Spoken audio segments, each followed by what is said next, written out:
요한이 증거하고자 하는 말씀이 다 증거된 거예요. 그래서 이 21장은 후렴이라고 그 후렴이라고 생각하셔도 됩니다.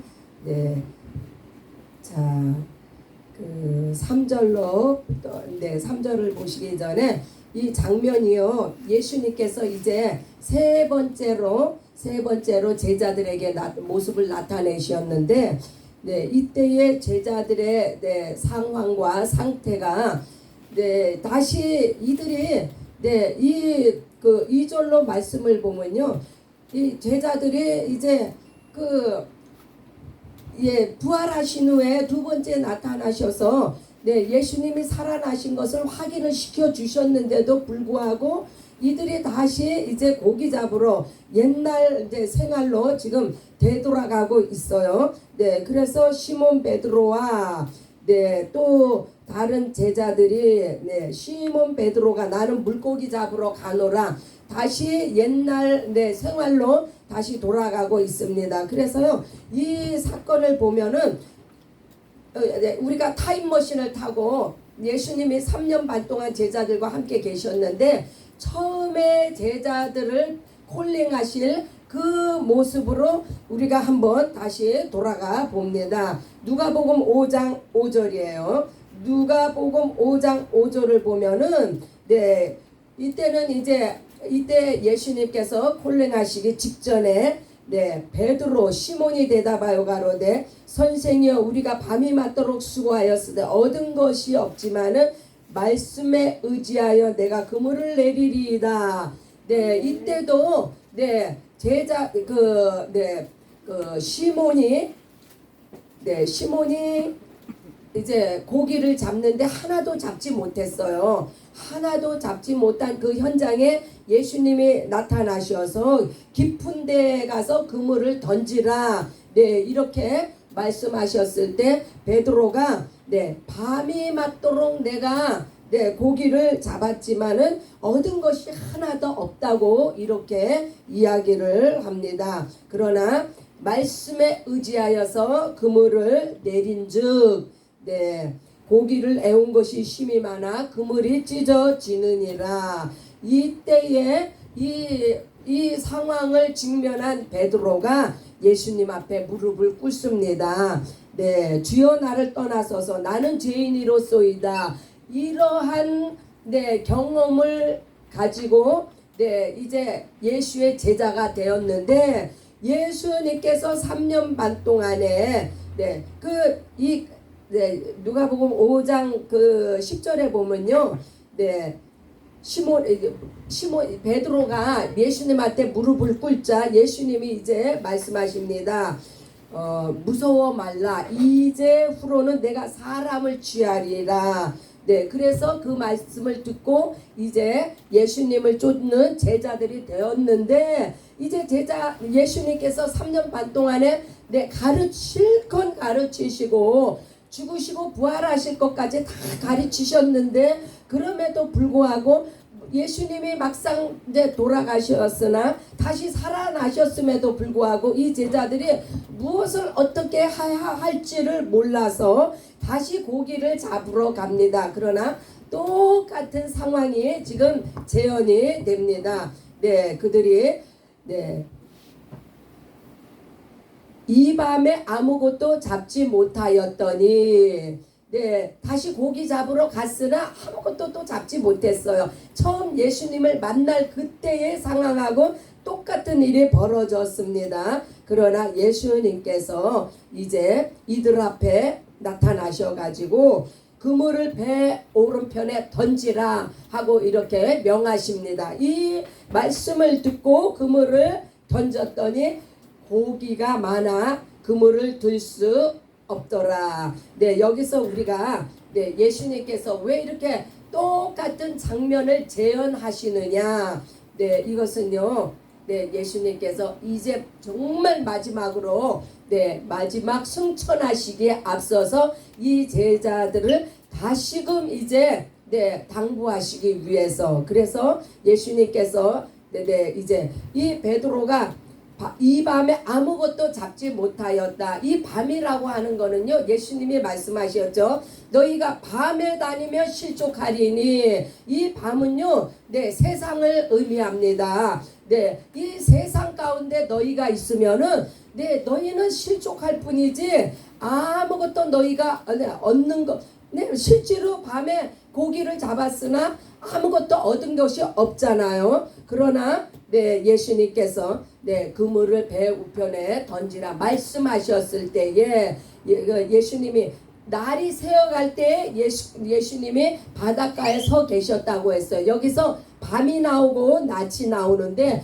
이 밤은 세상을 너희가 네, 세상을 그렇게 네, 방황을 하면은 아무것도 실족할 뿐이고 아무것도 얻지 못하나, 날이 새어갈 때, 이 날이 새어갈 때는 곧 밤이 지나서 이제 낮이 되었다는 이야기인데 이 낮은 곧 예수님께서 빛을 의미합니다. 너희가 네, 낮에는 빛이 있으니 빛에 거하면 너희가 실족지 아니하리라고 말씀하셨는데, 이렇게 네, 예수님께서 네, 빛 가운데 너희가 거하면, 바로 너희가 예수 안에 거하면 너희는 실족하지 아니하고, 네, 예수님께서 네, 던지라는 그 말씀에 순종했을 때 어떻게 됐어요? 그물을 들 수가 없을 정도로, 이것은 예수 안에 거할 때 너희가 네, 풍족함을 얻고 더 많은 것을 얻게 된다는, 예수 한 분이면은 사실 네, 모든 것이 우리의 삶 가운데 채워진 거 아니에요?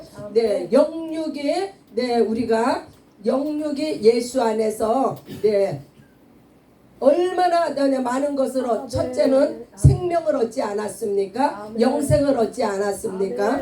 네, 이와 같은 네, 의미가 있다는 것을 아시고, 그러나 왜 이러한 구절이 이 21장 네, 기록이 되었습니까? 네, 그것은 이제 마지막으로 예수님께서 네, 하실 말씀이 있으셔서 이 장면이 먼저 이렇게 나온 거예요. 네, 이제 그 15절을 우리가 봅니다.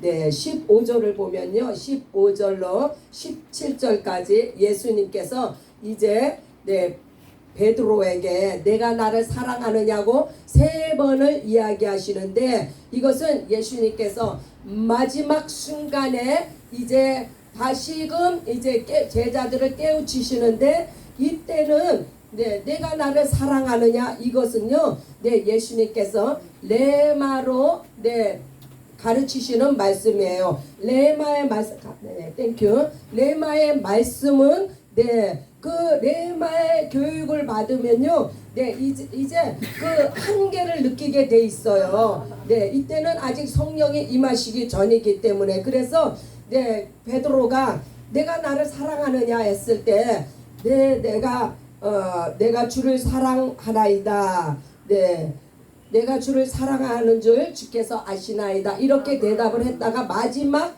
네, 물음에는 네, 차마 네, 대답을 못하고 주여 모든 것을 아시오매, 네, 주님께 그 대답을 맡겨버립니다. 이것은요, 베드로가 네, 이 3번의 질문을 통해서 자기의 믿음이 확실치 않았다는 것을 확인하는 순간입니다. 이것을 깨우치기 위해서, 그래서 이 레마의 말씀만을 받으면은 네, 100% 우리가 확신에 서는 네, 그러한 믿음에 설 수가 없다는 것을 이 말씀을 통해서 알게 되는데, 그래서 네, 예수님께서 이제 18절에 네, 젊어서는 내가 띠뛰고 돌아다녔지만 네, 레마의 교육을 받았을 때는 네가 네 임의로 사역을 감당했지만은 이제 내 팔을 벌리고 남이 내게 띠를 띠우리라. 성령께서 임하시면 로고스의 생명이 임하게 되면은 이제 예수님을 사랑할 능력과 영혼을 섬길 그러한 네, 생명의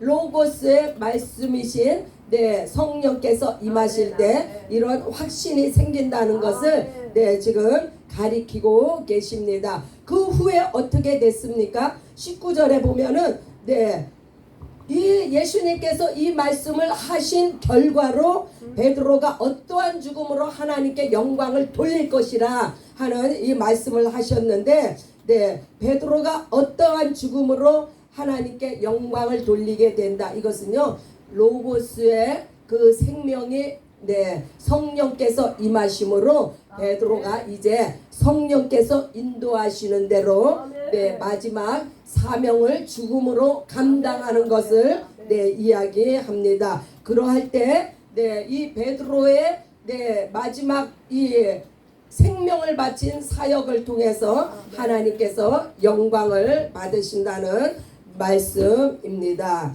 이제 마지막으로 또 한 구절을 저희가 보겠는데요. 22절, 23절에 보면은 이 베드로가 이제 이렇게 베드로의 이제 장래 미래에 일어날 일을 예수님께서 말씀하셨잖아요.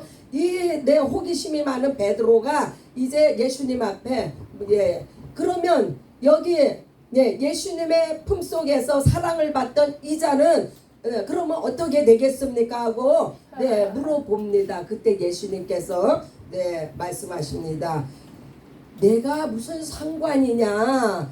너는 죽음으로써 영광을 돌리게 되지만 이 사람을 내가 올 때까지 머물게 할지라도 네가 무슨 상관이냐? 이거요 참 우리에게 오늘 이 시간에 주시는 교훈이에요. 이 말씀을 두 번 하시거든요. 내게 무슨 상관이냐? 22절 23절에 두 번이나 거듭해서 말씀하시는데 첫 번째로 죽고 사는 권세는 하나님 앞에 달려 있습니다. 이 권한은요 오직 그가 죽음으로 영광을 돌리던 살아서 영광을 돌리던 그거는 오직 하나님께서 예수님의 권한 가운데서 그가 죽고 사는 것입니다. 그래서 내가 무슨 상관이냐?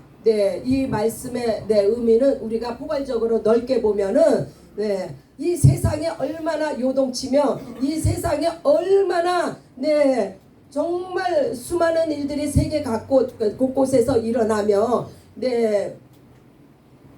우리가 저는 사실 이 단에서 세상 뉴스에 대해서 뭐 말하는 거를 좋아하지 않지만 언변도 짧고 해서 좋아하진 않지만은 얼마나 가당치 않는 일들이 그렇게 많이 일어나고 있습니까? 그러나 우리가 그런 일에 우리는 요동할 이유도 필요도 없다는 말씀이에요. 죽은 자는 죽은 자들로 장사 지내게 하라 하시는 예수님의 말씀을 우리가 기억하면서 그러한 세상에 요동치는 그러한 사건들에 우리가 왈가불가 상관하지 말고 우리는 베드로와 같이 우리의 죽음을 통해서 영광을 돌리시는 우리 모두가 되시기를 예수님의 이름으로 축원합니다. 왜냐면요 우리는 날마다 죽어야 하잖아요. 뭐에 대해서 죽어요? 나 자신에 대해서 죽어야 하며 이 세상 가운데서 죽어야 하며 또한 우리의 사역 가운데서 사역을 하다 보면 얼마나 눈에 우리가 원치 않은 그러한 내 옆에서의 모습을 볼 때 우리가 그 일로 해서 또 얼마나 요동을 합니까? 내 사역의 현장 가운데서도 내가 죽어야 돼요. 내가 나를 부인해야 돼요. 내 옆에 사람을요 다 참견하다 보면은